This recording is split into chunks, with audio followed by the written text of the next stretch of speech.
Hello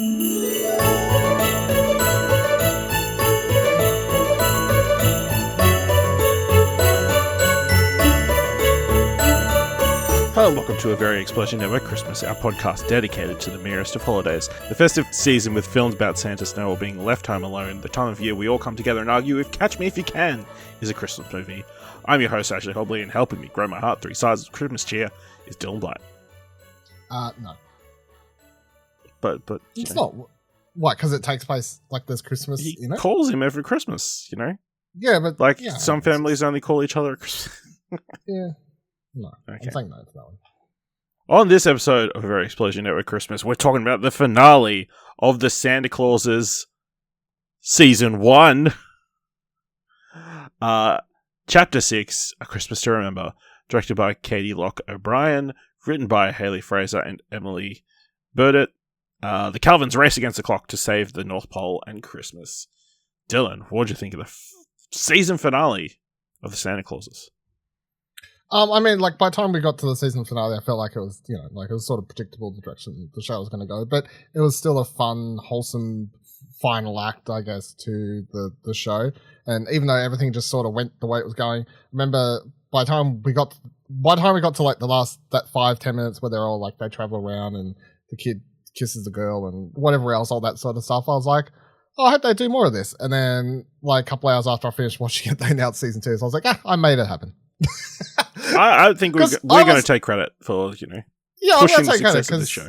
We are pushing the success of the show. But I mean, yeah, so all in all, I was like, this episode was fine. Yeah, it's very just paint by numbers. But the thing with this show is, like, it's not a fantastic show. It's just, I would happily watch one of these every Christmas because it's just, like, I just need it to be okay. You know, I just need it to be fun, okay, Christmas just fun, time. Like, okay, nostalgia-driven. Yeah. You know. For this time of the year, I feel like that's totally, like, acceptable. Like, that's all it needs to be. And that's all I wanted this to be. So, yeah. Yeah, the last episode was fine. I think it was maybe one of the weaker episodes of the whole season.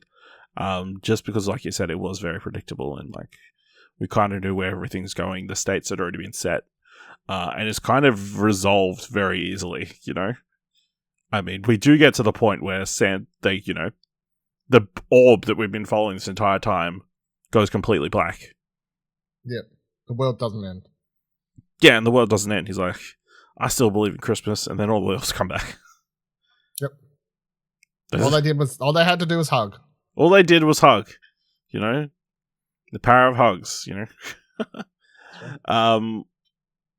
Yeah, it's fine. You know?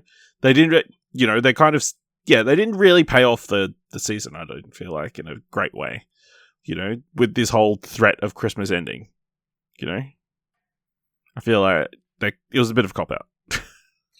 I'm going to give this... I'm letting this episode get away with just being sort of cop-out and, like, paint by numbers for one thing only, which is it made me laugh. One bit in this made me actually laugh out loud for, like, a good, solid 30 seconds, and I'm not even exaggerating. It just caught me so off guard, and I was like, it made me laugh the most this entire show. Okay. Do you want to try and guess what it is? It was such a just out of the cuff. I was like, that's funny. Is it a reference to another show? No, it was just a line, and it just hit my funny moment. I don't know. It was like when he's like, me and my crew, my family, gonna go fly Christmas, and then the elf with the old mate with the eye patch or whatever is like, all right, it's gonna be me or whatever. He's like, no, I actually just meant my family. And he says something, and I can't remember what he says, but then old mate the patch just goes, you won't see tomorrow, or something like that. I was like, what? It just made me laugh. So funny that it's completely unmemorable. Well, it was just like that delivery, like, it was either you won't see tomorrow or you won't be tomorrow. Like, I was like, whoa. I just laughed, like, legit for, I think, a good 30 seconds. It just caught me so off. You know, we'll chuck out theories of what season 2 could be, but I would love just a series of, you know, neo-noir-esque escapades around, or noir stories around the North Pole starring him, you know? Want to know how I lost this eye? Yeah, I do want to know how he lost that eye. I think it's just a deep voice that does it. It's very funny. Also, the part where it's like, you never told me the bars were licorice. I thought we were bonding. I think that character just that character came around these last 2 episodes. It was every line was gold. Yeah, it was, and even just the his hat gets knocked off, and that's what. And then of course he just disappears. He was right all along. He was right all along. Yeah. So obviously we open the episode with them rescuing Scott from the licorice prison, like you said. No, we open with the old Christmas witch. She's like, "Oh, the Calvin's back. Better get this coat back." Coat's disappeared, because the coat's got a mind of its own. So yeah, they go rescue Scott. They're like, "Hey, we need to go find this coat." No, they theorize in the jail cell that they need to get the coat because Simon has memory wear it, and that'll be the thing that stops him from taking over Christmas. Of course, they say it super loud in front of a drone. Well, no, the drone's watching, and then Scott's like, "Do you think that drone heard us?" And then old mate goes, "You do hear us just say the plan where we need to find a coat to do the thing? I think they heard us." Very funny. The drones throughout this were very, very amusing this episode. Clearly developing their own AI intelligence and emotional, feelings about how they're treated. Simon being even more of a dick. I saw someone point out, quite rightly, Simon, the Elon Musk of the North Pole. Yeah. That's a fair hit on him. That's fair. But, I think he's got more of he does have more chance being redeemable than Elon Musk does. Yeah. Yeah. Because we can just wipe all his memories, unlike Elon Musk currently. So they split up looking for the coat. Buddy, or Cal, goes and ends up talking to a bunch of drones, hearing him out, sharing his feelings. Drone whisperer. I like to be called AIs? No, UAVs? UAVs, yeah. That was amusing. Then you've got Sandra, who goes into a room and talks to this mouse thing that we've never seen this entire season. It's like, "Hey, let's go work together and find the coat." And then that creature never shows up again. It was in the walls, It was looking. Meanwhile, Simon releases the giant nutcracker things, toy soldiers, from a second movie. And Mrs. Claus gets a moment where she gets to kung fu fight. And they do a reference to Lost. No, this is when the witch shows up, I'm pretty sure. Oh no, when the witch shows up, they do a reference to Lost. The witch shows up, they do a reference to Lost, where someone says, "Oh, it's a smoke monster." It's like, I think I've seen this before. Yeah. Good bit. Yeah, it is a good bit. Even as I did like the fighting of the nutcrackers was good though. I mean, it was fine. Yeah, sure. What? Takes them all on. She does. Backhands, spin kick, fucking Judas effect. God. So naturally, it ends up with the coat in between Simon and Scott in a hallway. Do. That's how he does it. My Western music. Looks like Simon's going to get the codes. He's going to ruin Christmas, and then his daughter happens to walk in at that moment and tell him, he cracks it at her about Christmas and how... Daddy, you've become a piece of shit. Yeah, pretty much. And then she shows him a snow globe of, their first Christmas together. Yeah. Through Santa magic. Well, their first Christmas alone. Yeah. It was the first Christmas after her mum died. So yeah, Scott becomes Santa again in a really low grade transformation sequence. Yep. Come on, you could have just done the pan behind somebody's head and then he's changed, but no, you had to superimpose it over him. I guess. He didn't look very good. Didn't look as good as when in the first movie when he would shave his beard and then suddenly he would be back. Even though I'm pretty sure that was just a fade in, just over the top. He just looked better. Yeah. That's all I'm saying. Sometimes simple's better, I know. So Scott, of course, is like, "Hey, do you know how we've got 4 hours till Christmas. Do you know how we're going to save Christmas? I'm going to take my family." And this year, everybody's getting snow globes. Yeah. Remember that idea you had? Yeah. Keep them all out. That's good to save Christmas. Also, let's not forget about the moment where Cal comes out as the fucking Red Power Ranger. With a freaking mask. Yeah. Yeah. Also, not to forget, Noel obviously starts the episode super sad that Betty's disappeared. I can't remember which carol he's singing, where every single other word is Betty. Yeah. Yeah. But then when they're finally reunited, that was Sugar still Pop, good. Dumpling, Yeah. my honey bun. Every single cutie word string together. But yeah, that was a heartwarming moment, you know. And Noel wanted to stay at the North Pole with Betty instead of going out with Santa. You know. Finally got his priorities straight.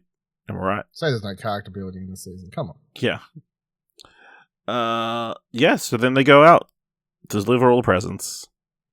You know, and then Scott makes Calvin go visit his girlfriend, who gives gives her a Funko Pop for her brother. For her brother, she got flowers. Yeah. So that's cool. Then they kiss and float in the sky. They kiss, and then he goes back to the North Pole. Yeah, this is the best night ever. It was, yeah. And then they party, you know. And we got a call back where Betty says it's 364 days till Christmas, and you know we're already behind. Yep. Yeah, but you already phoned it in with like the same gifts for every single person. You know, you can just the bar's set pretty low. Also, they set the sign to 365 days without an accident. I would say all the elves suddenly disappearing. That's a pretty big accident, in my opinion. We accidentally erased all elves from existence. Pretty brutal. Also, Simon and his daughter get sanded and sent home. So clearly they've, the last year and a half, or 8 months or whatever, suddenly erased from the memory. Just forget about it. Yeah. That's not going to do any damage. No explanation as to what happened at Christmas every day. No, just disappears. They just go sand everyone. Sandman has a good night. The Sandman comes, yes. Yeah. Good night, going around the world. Yeah. That's that's how it ends with, of course, the most on the nose song they could possibly have picked. The Rolling Stones. Can't always get what you want. But yes, season 2, Dylan. What do you think we could see in a season 2 of the Santa Clauses? Well, I presume you just build upon what's here that should be built upon, which is the kids' powers and the kids. I guess the kids is what I would say it should be about. It should be about Cal continuing that training to become Santa Claus and the passing of that eventual torch. It should be about what's the daughter's name? Sandra. It should be about Sandra learning to use her powers and maybe unlock another one, or what's she doing, like teaching. What's her eventual role? All animals are good for flying. All animals are good for flying. I guess that's what it would be. Maybe Mrs. Claus now has a more profound direction. She's taken a sense of belonging, and maybe she's there was that giant bit where the two female characters talk about. Yeah, it's funny. She's so he went for a whole thing where he got to see all the Santa Clauses and that were all men. Mm-hmm. Tell me about it. That was a good bit. Self-aware show. That they're joking about it, but it's well, you fucking wrote it that way. I mean, it's not his fault that history was all men. But yeah. I guess that's all I'd want for season 2. I don't need anything crazy. It's just you build upon what's here in another 6 episodes, have it out in time for next year, and cool, I'll watch it. Yeah, I agree. It's really the whole season's just got to be training Buddy to be Santa Claus. I guess, you'd have a bunch of other fun misadventures around the North Pole. Maybe he's trying to balance a life in the real world with the life at the North Pole. Obviously, he's got this girlfriend or whatever. Does he try and make that work? I don't know. Also, him hitting his head twice was fucking hilarious. He committed.